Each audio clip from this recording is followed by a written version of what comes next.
Hey Todd, are you excited for Dealer Day? The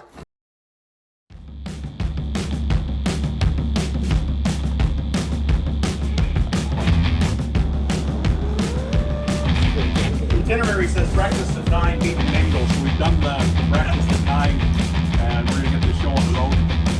So we start every single Monday together as a group, in a group. So there's about 40 of us here. So we're going to do a Monday morning meeting together right now. I say good morning to every single person because I want every single person to know that I'm making sure you're okay. You guys that are out there busting your balls and working and actually putting the posts in the ground, you're the ones making the money.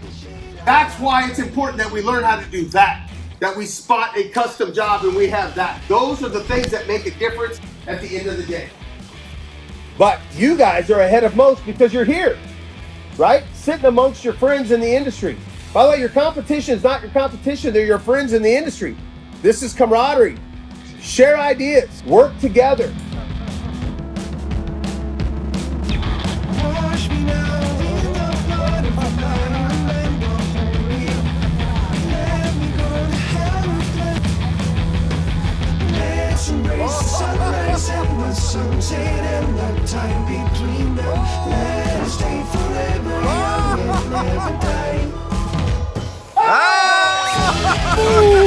It really does make a difference in who you are and how you run your company.